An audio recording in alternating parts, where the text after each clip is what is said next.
दोस्तों ये कहानी चल रही है, ये बंधन अब न छूटेगा और इसके 7 पार्ट अपलोड हो चुके हैं। ये 8वां पार्ट है। दोस्तों 8वें पार्ट को शुरू करने से पहले मैं आपसे रिक्वेस्ट करना चाहती हूँ कि इस कहानी को सुनने के बाद प्लीज कमेंट जरूर करके बताइए कहानी आपको कैसी लग रही है, क्योंकि मैं कोशिश कर रही हूँ लिखने की। तो आपका जो भी रिएक्शन रहेगा वो मुझे मोटिवेट करेगा। तो चलिए इस 8वें पार्ट को स्टार्ट करते हैं। उषा सोचती है कि कौन हो सकती है ये लड़की, इसे पहले तो कभी नहीं देखा। उषा सोच ही रही थी कि तभी उषा की तरफ देखते हुए वह लड़की कबीर से कहती है, बड़ी बला की खूबसूरत है राजा की रानी, नजर उतार लेना कहीं नजर ना लग जाए। और फिर उषा की तरफ हाथ बढ़ाती है, हाय शायद आप मुझे नहीं पहचाने पर हमने आपको पहचान लिया। उषा मुस्कुराकर कहती है, हेलो सॉरी, सच में मैं आपको नहीं पहचान पाई। दीनू काका कहते हैं, बिटिया मैंने तुम्हें उस दिन बताया था ना अपनी बिटिया के बारे में, ये वही स्वीटी है। उषा स्वीटी को गले से लगाकर कहती है, अच्छा लग तो मुझे पहले भी रहा था कि इतनी सीट तो स्वीटी ही हो सकती है। चलो अब तुम आ ही गई हो तो फटाफट से हाथ मुंह धोकर फ्रेश हो जाओ और जल्दी से आओ, हम सब लोग मिलकर माता रानी की आरती करते हैं। और स्वीटी फ्रेश होने चली जाती है और हाथ मुंह धोकर वापस आती है और फिर सब माता रानी की आरती उतारते हैं। उसके बाद उषा सबको आरती देती है। आरती के बाद उषा, आप सब लोग बैठे, मैं आप सब लोगों के लिए नाश्ता सर्व करती हूँ। उधर दीनू काका ने नाश्ता रेडी करवा दिया था। सबके लिए नाश्ते में उपमा बना था। आप लोग क्या लेंगे, चाय कॉफी या जूस? उषा सभी से पूछती है। विजय जी कहते हैं, बिटिया आज तो मुझे चाय पीनी है।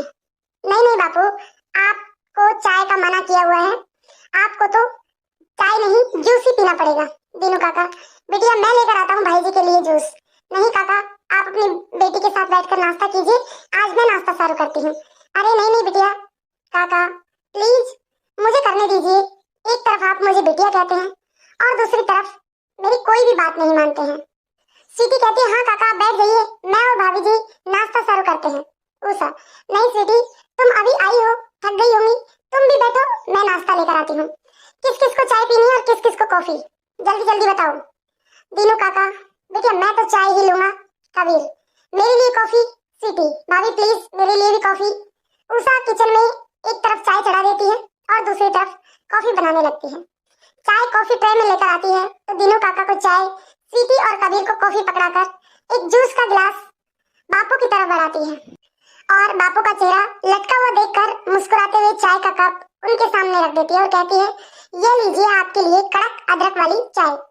विजय जी की नजरें जैसे ही चाय पर पड़ती हैं, विजय जी एकदम खुश हो जाते हैं और कहते हैं, पता नहीं क्यों मुझे हमेशा ये बिटिया पार्वती का एहसास करा देती है। स्वीटी, हाँ बापू मुझे भी याद है, पार्वती अम्मा भी ऐसे ही जब आपका बहुत मन होता था चाय पीने का तो जूस का बोलकर आपको ऐसे ही चाय देती थी और आप ऐसे ही खुश हो जाते थे। हाँ बेटिया तुम सही कह रही हो। स्वीटी कबीर की तरफ देखकर, तो राजा आप रानी ले आए और हमें खबर तक नहीं की, ये तो गलत बात है। कबीर स्वीटी की तरफ देखकर थोड़ा नाराज होते हुए, नाराज तो मुझे तुमसे होना चाहिए परंतु तुम मुझसे नाराज हो, मतलब उल्टा चोर कोतवाल को डांटे। पर क्यों, आपको मुझसे नाराज क्यों होना चाहिए? मैंने थोड़ी ना कोई शादी की है आपकी तरह, जो आप शादी करके बैठे हो और मुझे बुलाया भी नहीं और मुझसे ही नाराज होते हो। मैं तुमसे इसलिए नाराज हूँ कि जब से माँ गई है उसके बाद से तो जैसे तो यहाँ आना ही भूल गई हो। हमारी कभी याद नहीं आई तुम्हें? दीनू काका से जब भी पूछता हूँ तो काका कहते हैं कि बिटिया की छुट्टी नहीं है और जब तुम्हारी छुट्टी होती है तो तुम अपनी दादी के पास चली जाती हो। यह सुनकर स्वीटी थोड़ी नर्वस हो जाती है और कहती है, राजा क्या बताऊं, जब से अम्मा गई है मुझे ये घर खाने को दौड़ता है, बिल्कुल मन नहीं लगता, इसलिए जब भी छुट्टी होती है मैं दादी से मिलने चली जाती हूँ। वैसे काका ने मुझे बता दिया था कि आपकी शादी किसी वजह से हुई है, तो अब मैं तुमसे नाराज नहीं हूँ कि तुमने मुझे शादी में नहीं बुलाया। लेकिन हाँ, अगर मैं शादी में होती तो अपने भाई की शादी के सारे नेक मैं लेती, तो वो नेक तो मैं अब भी लूंगी, वो नेक मैं छोड़ने वाली बिल्कुल नहीं हूँ। क्यों बापू, मैं ठीक कह रही हूँ ना? हाँ बेटिया जरूर, नेक तो तुम्हें लेना ही चाहिए। भाई जब भाभी घर में पहली बार आती है तो ननद दरवाजा रोककर खड़ी हो जाती है, जब तक नेक नहीं मिलता तब तक भाभी को अंदर नहीं आने देती। लाओ वो मेरा नेक। कबीर के हाथ पर चपत लगाते हुए स्वीटी कहती है।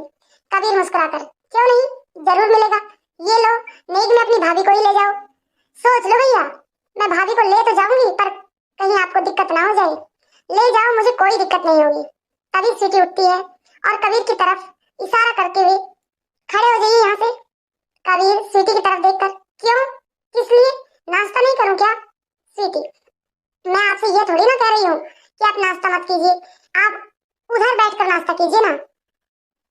मुझे नेक में मिल चुकी है, तब ये सीट भी मेरी है। मैं भाभी के पास नहीं बैठने दूंगी। और दोनों हाथों से उषा को पकड़ते हुए, भाभी आज से आप मेरी अमानत हैं। फिर कबीर की तरफ उंगली से इशारा करते हुए, ध्यान रखना भूल कर भी भाभी को हाथ मत लगाना। सभी हंसने लगते हैं।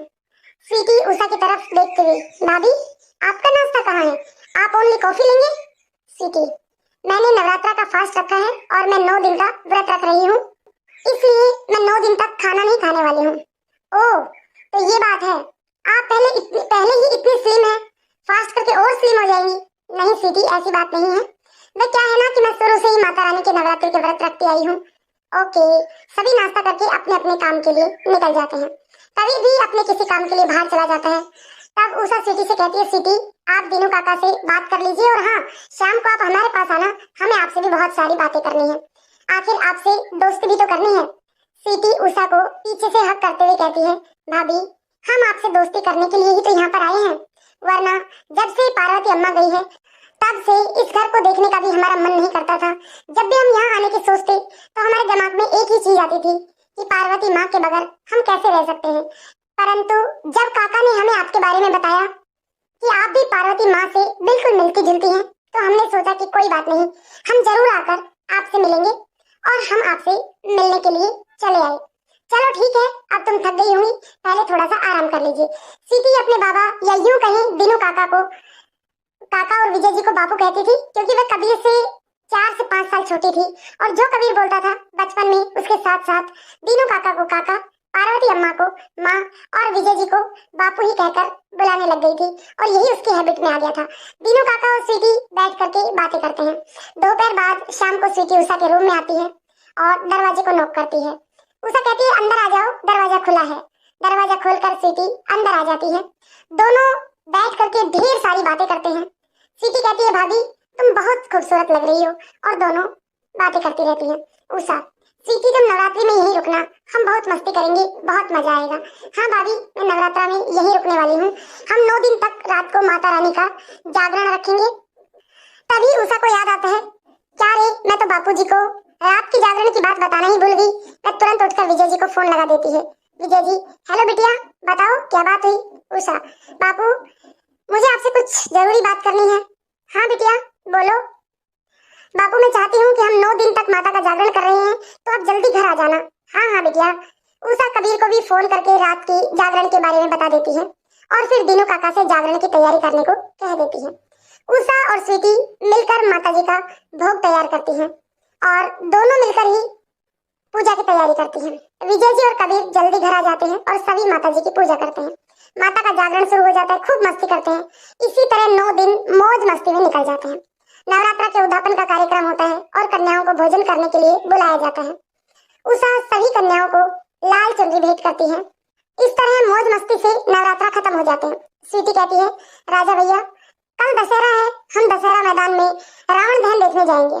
मैंने भी कई सालों से रावण दहन नहीं देखा। आपने कभी भाभी को रावण दहन दिखाया? कबीर, नहीं, पर कल चलते हैं। सभी लोग अगले दिन रावण दहन देखने के लिए दशहरा मैदान में पहुंच जाते हैं। वहां पर मेला लगा हुआ था। 9 दिन तक का व्रत था, इसलिए अब उषा का बहुत तीखा खाने का मन कर रहा था। उषा, कबीर, सीधी चलिए हम गोलगप्पे खाकर आते हैं। सभी ठेले पर खड़े होकर गोलगप्पे खाते हैं। गोलगप्पे खाने के बाद सीधी कहती है, भाभी मुझे तो चाट खानी है। उषा, नेकी और पूछ पूछ, चलो। दोनों दौड़कर चाट के ठेले पर चली जाती हैं और चाट खाती हैं। उन दोनों को देखकर कबीर खड़ा मुस्कुराता है और सोचता है, ऐसा लग रहा है जैसे ये दोनों एक दूसरे को बरसों से जानती हैं। सच में उषा हर किसी को अपना बना लेती है। रावण दहन के बाद तीनों वापस घर आ जाते हैं और अगले दिन सीटी कहती है, भाभी अब हमें जाना होगा। उषा, सीटी 9 दिन कब बीत गए पता ही नहीं चला। अगर तुम 2-4 दिन और रुक जाती तो अच्छा रहता। सीटी, प्रॉमिस करती हूँ भाभी, जैसे ही छुट्टी होंगी मैं वापस जरूर आऊंगी आपसे मिलने। आप सच में बहुत अच्छी हो भाभी, मुझे आपकी बहुत याद आएगी। स्वीटी की आंखों में आंसू आ जाते हैं और उषा स्वीटी को गले लगाते हुए उसके आंसू पोंछते हुए कहती है, स्वीटी मैं पार्वती माँ की जगह तो नहीं ले सकती, लेकिन तुम्हें किसी भी चीज की जरूरत हो या कोई भी बात हो तो मुझसे एज ए फ्रेंड शेयर जरूर कर सकती हो। स्वीटी उषा की बात सुनकर मुस्कुराकर उसके माथे पर किस करके कहती है, मेरी भाभी बहुत स्वीट है। और फिर कबीर की तरफ घूम कर कहती है, राजा बाबू अपनी रानी का ध्यान रखना। वैसे ये मेरी अमानत है जो मैं आपको सौंप कर जा रही हूँ। सभी मुस्कुराते हैं। सीटी सबसे विदा लेकर वापस हॉस्टल चली जाती है। कबीर, क्या अब हम घूमने चल सकते हैं? हाँ हाँ, क्यों नहीं। तो ठीक है, तुम रेडी रहना। हम 2 दिन बाद 4 से 5 दिन के लिए कहीं चल रहे हैं। जब तक मैं बाकी अरेंजमेंट कर लेता हूँ। पर कबीर, बापू का ख्याल कौन रखेगा? मैंने दीनू काका को सब समझा दिया है और मुझे बापू ने ही कहा है। ओके, पर हम कहाँ चल रहे हैं? सिटी, ये सरप्राइज है। उषा बड़े उत्साह से ट्रिप की तैयारी करने लग जाती है। 2 दिन बाद दोनों एयरपोर्ट पहुंच जाते हैं। 2 घंटे पहले एयरपोर्ट पर पहुंचकर चेक इन करते हैं और अंदर जाकर वेटिंग रूम में वेट करते हैं। तभी अनाउंसमेंट होती है, एयर इंडिया एयरलाइंस में आपका स्वागत है। नई दिल्ली से स्विट्जरलैंड जाने वाली फ्लाइट नंबर 275436 टेक ऑफ के लिए तैयार है। स्विट्जरलैंड पहुंचने में 7 घंटे 35 मिनट लगेंगे। कृपया अपनी सीट ग्रहण करें, धन्यवाद। ये अनाउंसमेंट सुनकर कबीर उषा से, चलो उषा। इतना सुनते ही उषा उछल पड़ी। वाओ, तो हम स्विट्जरलैंड जा रहे हैं। फिर तो हमें बहुत मजा आने वाला है। क्योंकि उषा पहली बार हवाई यात्रा कर रही थी तो वह पहले से ही एक्साइटेड थी, परंतु जैसे ही स्विट्जरलैंड का पता चला वो और भी ज्यादा एक्साइटेड हो गई।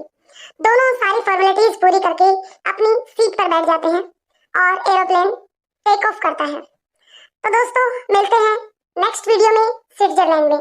तब तक के लिए कमेंट करके बताइएगा वीडियो कैसी लगी। पसंद आई हो तो लाइक शेयर करें।